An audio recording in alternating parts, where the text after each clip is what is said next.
श्री कृष्ण कहते हैं कि किसी को दुख देकर मुझसे अपने सुख की इच्छा मत करना। अगर तुम किसी को भी एक पल का भी सुख देते हो तो अपने दुख की चिंता कभी मत करना। जब दर्द और कड़वी बोली दोनों सहन होने लगे तो समझ लेना जीना आ गया है। कौन क्या कर रहा है, कैसे कर रहा है, क्यों कर रहा है, इन सब से आप जितना दूर रहेंगे उतना ही खुश रहेंगे। हंसते रहो तो दुनिया साथ है, वरना आंसुओं को तो आंखों में भी जगह नहीं मिलती। जीवन में जो होता है वो किसी वजह से होता है। या तो आपको कुछ बना कर जाता है या फिर कुछ सिखा कर करता है। पिसना और अंतिम समय तक निचोड़े जाना गन्ने से बेहतर कौन जानता है।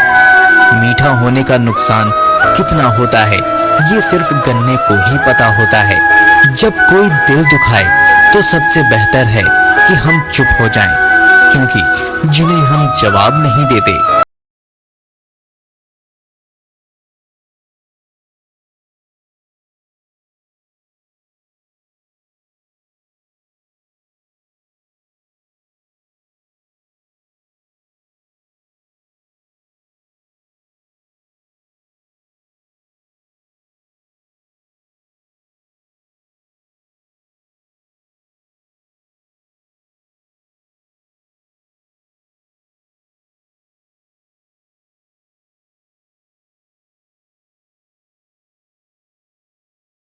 गायों में अपनी मां को ढूंढ लेता है, उसी प्रकार कर्म अपने कर्ता को आज नहीं तो कल ढूंढ ही लेता है। नियत और मकसद सही हो तो किसी न किसी रूप में ईश्वर भी आपकी मदद करते हैं।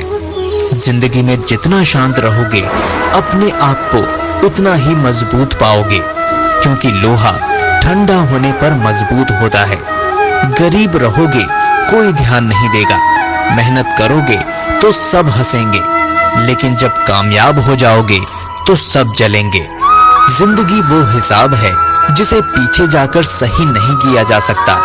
इसलिए आज में सुधार करें और पुरानी बातों को अनुभव की तरह इस्तेमाल करें। जिस जिंदगी में उत्साह, लक्ष्य और अनुशासन ना हो उसे जिंदगी जीना नहीं बल्कि जिंदगी काटना कहते हैं।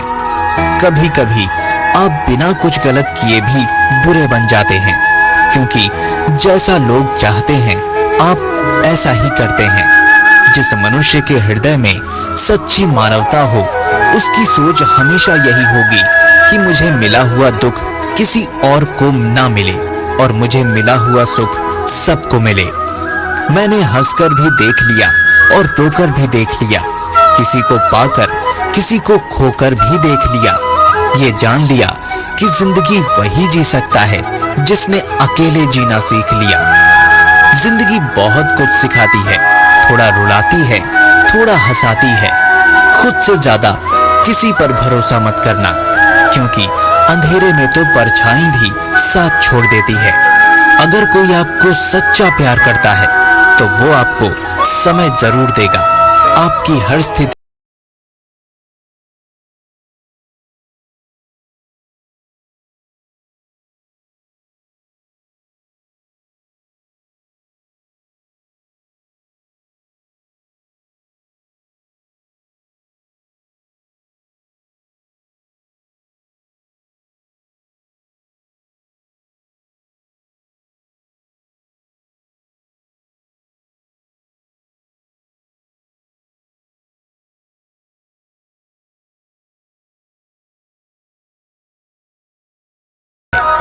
दर्द आपको मजबूत बनाता है, डर आपको बहादुर बनाता है, अनुभव आपको सिखा देता है।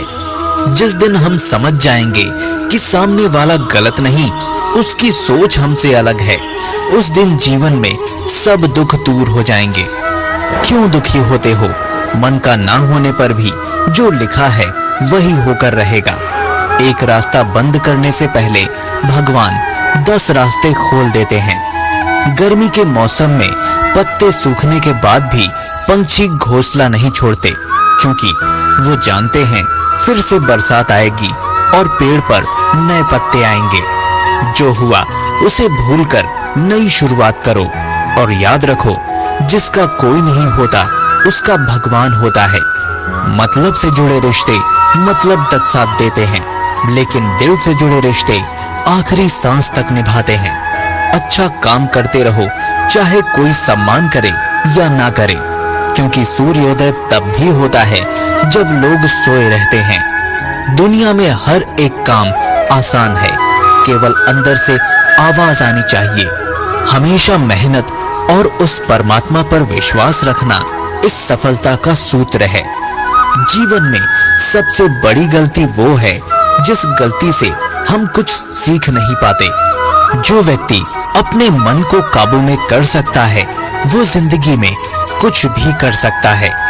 इंसान की अच्छाइयों पर सब खामोश रहते हैं, लेकिन चर्चा अगर बुराई पर हो तो गूंगे भी बोल पड़ते हैं। श्री कृष्ण कहते हैं, तुम्हारे बीते हुए कल को मैं ठीक नहीं कर सकता, क्योंकि तुम वर्तमान में अगर अच्छा कर्म करोगे तो मैं तुम्हारे आने वाले कर जरूर उजागर कर सकता हूँ। झूठी बातों पर लोग आपकी वाहवाही करेंगे, वही लोग आपको तबाह करेंगे। बुरे से बुरा क्या ही होगा हम तो हमेशा ही सोच लेते हैं, मगर अच्छे से अच्छा क्या होगा हम ये कभी नहीं सोचते। जो ईश्वर रात को पेड़ पर बैठे पक्षियों को कभी गिरने नहीं देता, तो सोचो तुम्हें अकेला और बेसहारा कैसे छोड़ सकता है। आज के जमाने में कोई अपना नहीं होता, सिर्फ लोग तब तक साथ देते हैं जब तक उनका स्वार्थ होता है। अगर कोई अकेला है तो इसका मतलब ये नहीं कि उसे कोई पसंद नहीं करता, बल्कि वो अकेला इसलिए है क्योंकि उसने दुनिया की औकात जान ली है।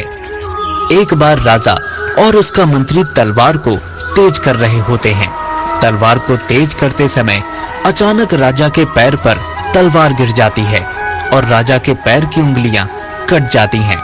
उस राजा को उंगली कटने के कारण बहुत ही दर्द हो रहा था, लेकिन उसका मंत्री कहता है, शांत रहिए महाराज, जो कुछ होता है वो अच्छे के लिए होता है। राजा को ये बात सुनकर गुस्सा आ जाता है। वो मंत्री से कहता है कि मेरी उंगली टूट गई है और तुम कह रहे हो कि अच्छे के लिए हुआ है। वो मंत्री राजा को समझाने की कोशिश करता है, पर वो नहीं मानता और बिना सुने गुस्से के कारण मंत्री को काल कोठरी में बंद करने का आदेश दे देता है। पर मंत्री को इस बात का कोई दुख नहीं था, क्योंकि उसका अभी भी यही मानना है कि जो होता है वो अच्छे के लिए होता है। वो अपने से ही अपने आप को सैनिक के हवाले कर देता है। राजा इस बात को सुनकर चौंक जाता है, सोचता है कि मेरा मंत्री कितना मूर्ख है। उसे लग रहा था कि मैंने उसे अच्छाई के लिए कैद कर दिया। इस घटना के 3 महीने बीत जाते हैं। एक दिन राजा अपने सैनिकों को लेकर शिकार करने के लिए जंगल में जाता है। राजा को एक हिरण दिखता है। हिरण का पीछा करते करते राजा घने जंगलों में चला जाता है। वो हिरण को पकड़ नहीं पाता और जंगलों में खो जाता है। वो बाहर आने के लिए रास्ता ढूंढता है, लेकिन रास्ता उसे नहीं मिलता। तभी कुछ आदिवासी लोग उसे घेर लेते हैं। उन लोगों को पता नहीं था कि वो राजा है, तो वो लोग अपनी देवता को बलि चढ़ाने के लिए एक इंसान को ढूंढ रहे थे। आदिवासी लोग राजा को पकड़कर अपने इलाके में ले जाते हैं। राजा उनको बार बार समझाने की कोशिश करता है, लेकिन वो लोग कुछ भी नहीं समझ रहे थे। वो लोग अचानक नाचते हैं। राजा को नहलाकर बलि चढ़ाने के लिए उसको कपड़े पहनाते हैं। अब राजा को लगता है कि वो मरने वाला है। जब आदिवासी लोग का मुखिया राजा को मारने जाता है, तब देखता है कि राजा के पैर की उंगली कट चुकी है। इसको देखकर उसका मुखिया कहता है कि इस इंसान की बलि नहीं दी जा सकती, क्योंकि ये इंसान पूरा नहीं है, एक अंग कटा हुआ है और उनके भगवान को एक पूरे इंसान की बलि ही दी जा सकती है। अगर ऐसा इंसान की बलि दी जाए जिसका अंग पहले से कटा हुआ है, तो उनके देवता खुश होने की जगह नाराज हो जाएंगे। फिर वो लोग राजा को छोड़ देते हैं। राजा खुशी खुशी अपने महल चला जाता है और सोचता है, अगर मेरी उंगली उस दिन ना कटी होती तो आज मेरी मौत हो जाती। इसका मतलब मंत्री सही कह रहा था, जो कुछ होता है अच्छे के लिए होता है। फिर राजा अपने सैनिकों को आदेश देता है कि जल्दी से जाकर मंत्री को रिहा कर दिया जाए। फिर राजा मंत्री को अपना पद वापस देते हैं और पूछते हैं, मंत्री, उस दिन मेरी उंगली कट गई, मेरे लिए अच्छा हुआ, मैं मान गया, लेकिन तुम जेल में हो, इससे तुम्हारा क्या अच्छा हुआ? मंत्री खुशी खुशी राजा से कहता है कि महाराज, आप शिकार के लिए जाते तो आपके साथ मुझे भी आना पड़ता, और अगर मैं आपके साथ जाता तो लोग मुझे मार देते। मंत्री की बात सुनकर राजा को समझ आता है कि जो भी हमारे जीवन में होता है वो अच्छे के लिए होता है। अगर हम अपने जीवन में देखें तो हमारे जीवन में कुछ भी मुश्किलें आती हैं, हम उसका सामना नहीं करते, हम उनको ही दोष देने लगते हैं। ये मुश्किलें हमें आगे बढ़ाने और मजबूत करने के लिए आती हैं। हमें हर मुश्किलों को सकारात्मक तरीके से देखना चाहिए।